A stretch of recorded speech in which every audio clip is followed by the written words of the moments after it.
Okay, wait a minute. You know that Alabama fans watch us as well. So you just mentioned that Georgia and Clemson and USC fans and Ohio State fans and Oklahoma fans, I could go down the list. But so Clemson and Georgia, do you agree with that?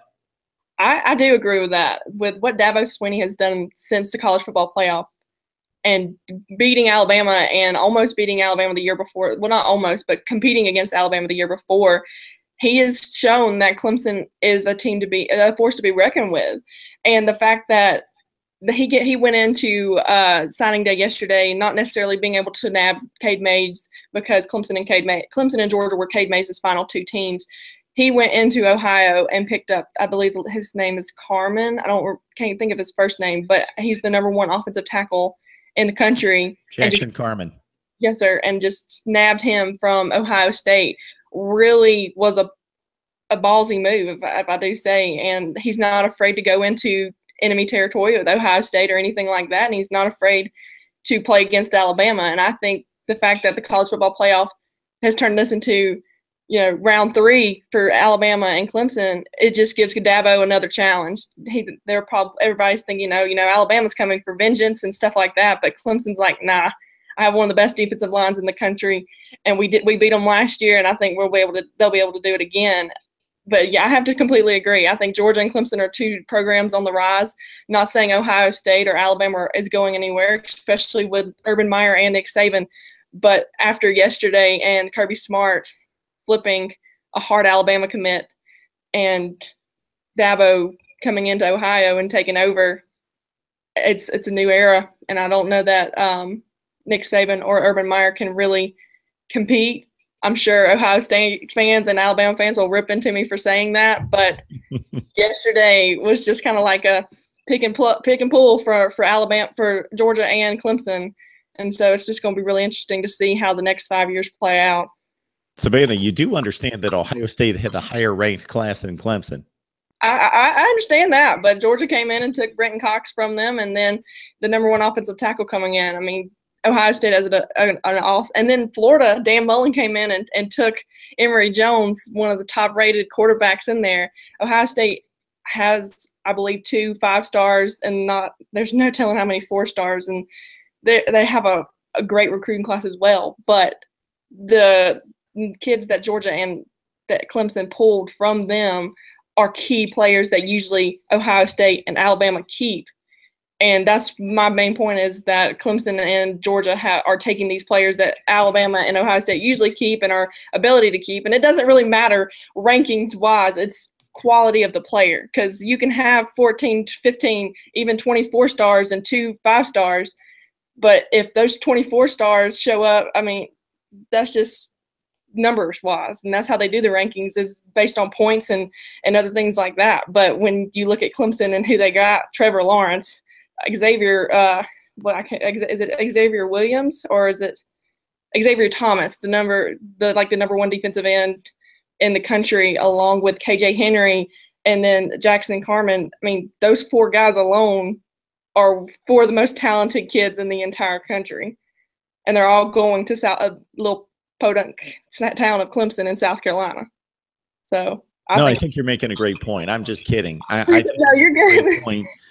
There's no question that Nick Saban is arguably the greatest football coach in the history of college football.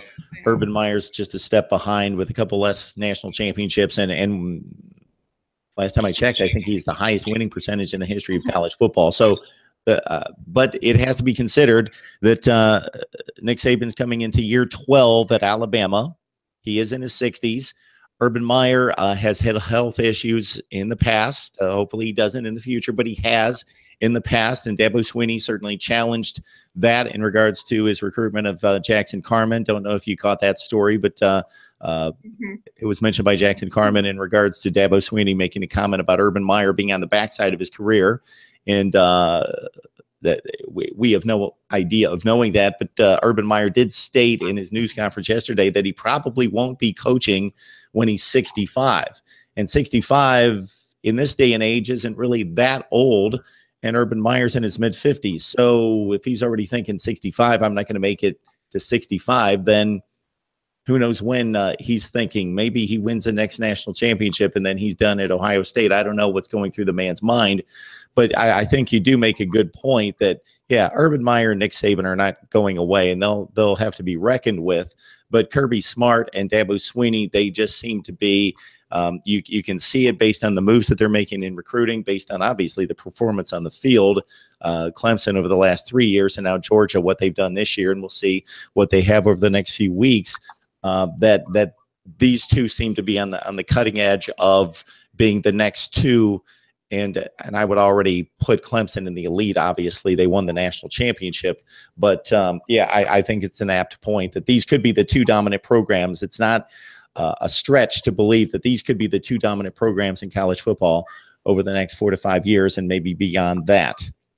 I completely agree. I think another thing that makes Dabo and Kirby so appealing is their youth and exuberance and their passion and how they come across. They're able to relate to kids.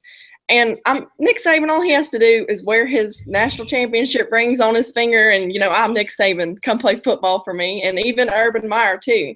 But I think that was one of the biggest selling points for Carmen going to Clemson is just the fact that what Dabo said. I mean, you don't ever know what might happen, but I know that I'm young and I'm healthy, and I'm here to tell you that you can come to my football program and I'm not going to go anywhere due to his contract signing that he just had. But with Urban, like what he did with Florida, he left, just in my opinion, granted he did have a health issue and stuff like that. So the fact that he decided to step back and get healthy is kudos to him. And I probably would have done this, not done in the same situation, because I don't know how that kind of situation would have played out in my mind. But you don't ever know. I mean, he's after this year and stuff like that, he might have something else go wrong in a doctor's visit or a doctor's update. So the kid wants to be able to have a secure relationship with a coach. And Kirby Smart made this comment on Monday about the early signing period and how it has its advantages and its disadvantages. I mean, most fans think, I'm going to commit to a kid commits to a school, I'm going to go play for the school. It really doesn't matter coaching wise or anything like that. There's a lot of fans that think that. However, there's another level of fans who realize that coaching and building the relationships between your position coaches and even the head coach is probably the most viable thing to have. You have to have that relationship. And I don't know how relatable Urban Meyer and Nick Saban can be to these 18-year-old kids when they're getting up in age and they don't necessarily know the latest trends or anything like that, which I'm sure assistants and everybody else help them out with the new trends and stuff like that. But I just think it's how Kirby Smart and the fact that he's only losing one assistant coach, whereas you have programs like Tennessee and Florida who have completely changed stuff, and FSU who's changed a lot of things. It's all about consistency, and I think Clemson and Georgia are two teams that have probably the most consistent staffs right now in the last couple of years. Well, it's an interesting discussion. I'm not ready to dig a grave for either Nick Saban or Urban Meyer. They've got 8 national championships between them, 5 and 3, and Urban Meyer just pulled in the #2 recruiting class in the country. And I know that it's not a final and it won't be finalized until the first day of February. But basically, if you look at Georgia's class, if you look at Ohio State, a bunch of other classes, we've talked Miami on here and some other top classes, they've pretty much viewed this and approached this as the signing day. We want to get this locked down and done and get the best players in. But I know Georgia still has some guys out there that they want to grab and go after. But it is an interesting discussion because you definitely see two different worlds and two different generations colliding despite their ages, because Urban Meyer's not that much older than Dabo Swinney, but you can tell he does it the old school way. We're Ohio State. We're going to develop you. We're going to be an NFL factory. Come here. You'll play in the NFL. You'll win championships. This is what we do. I don't have to really deviate beyond that or anything. And Dabo Swinney, obviously, even more so than Kirby Smart, really can relate to the players, has fun with it. I found an interesting contrast. I watched Kirby Smart, Urban Meyer, Nick Saban, and Dabo Swinney's press conferences for signing day yesterday, and to see Nick Saban he was on the end of the spectrum to say, I hate this. I hate the early signing day. It's not good. I don't like it. He was you could tell he was just not happy with the process. Didn't like this, wanted it to go away. Dabo Swinney, who's preparing for the biggest game of the season. He's in the same situation as Nick Saban. He's like, this is great. He was excited. He was like, I can't wait to get these guys in here. And he was all excited. And this is what we got going. Urban Meyer was pretty much down the middle. The business as usual.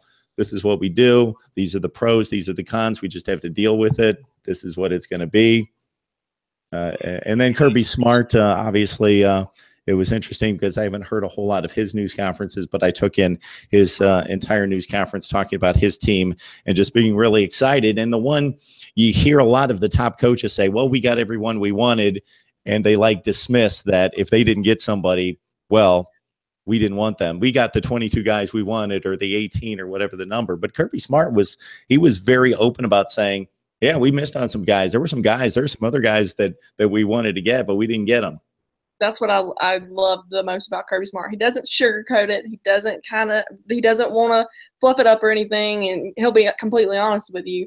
I'm pretty sure he sugarcoated a little bit on how excited he was with who Georgia got yesterday, but it's still business. There's still four to five spots to fill, and his mind's going 900 trying to figure out what can I say to these other 4 players that are at the top of my list now to get them at Georgia. And I think it's very interesting that Nick Saban does not like the early signing period at all, because I can't tell you their ranking off the top of my head, but it's just phenomenal to see the drop off since Kirby Smart was at Alabama to now, recruiting wise. And it's just interesting to me that he doesn't like it because it's old school. We're supposed to finish this in February.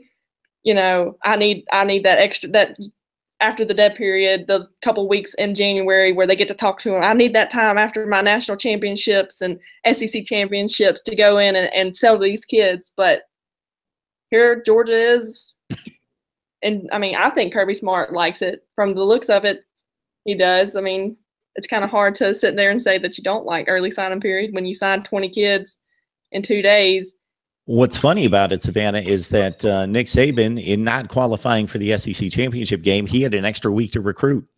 Yep. Above Kirby Smart, Urban Meyer, and Dabo Swinney, who played in conference championship games. They all had to focus on the games. I'm sure they're always recruiting. You know what the deal is with that. They're always on the phone with guys and doing what they can within the rules to contact these kids and stay in contact and so forth. But he had more room to work on the recruiting class. And we're not, I don't think in any way, when you've got the number 6 recruiting class, it's all speculation and projection. It's accurate.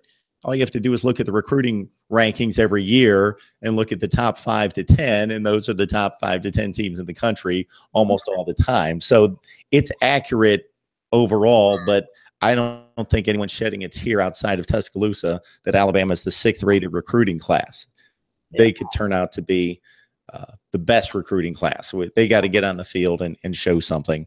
So it's that much less than it's been in the past. I think that's what's funny. It's one of the first things that Kirby mentioned on Monday was about not losing a week of recruiting and how big of a challenge, not necessarily a challenge, but how he was just like, I like playing in the SEC championship game, but at the same time, I just lost a week of recruiting that I could have been talking to these kids and selling this program to these kids. And that's what I love about him. He's like recruiting. But it's also, I think what really stood out to me, he's talking about, it's not just the numbers. Like as soon as you sign that piece of paper, those recruiting numbers and those everything like that goes away. And it's all about how once you get to this program, how we develop you as a man and as a player on the field. And I think he's done a tremendous job so far. And I think that's another selling point to these kids is these kids know that, especially after the SEC championship game in their press conference with Roquan and Nick Chubb sitting there and saying, what's the difference between Mark Richt and Kirby Smart. They don't really want to have to say that there's a difference because both respect Mark Richt so much. But it was the fact that when Kirby Smart says something, that he gets the job done and he will do whatever it takes to make sure that gets done. And I think that's one of the huge things is these kids can rely on Kirby Smart. Not that they couldn't rely on Mark Richt. Mark Richt was a great coach and did a lot for Georgia's program, but that's just something that both of them said about Coach Smart that stands out to me.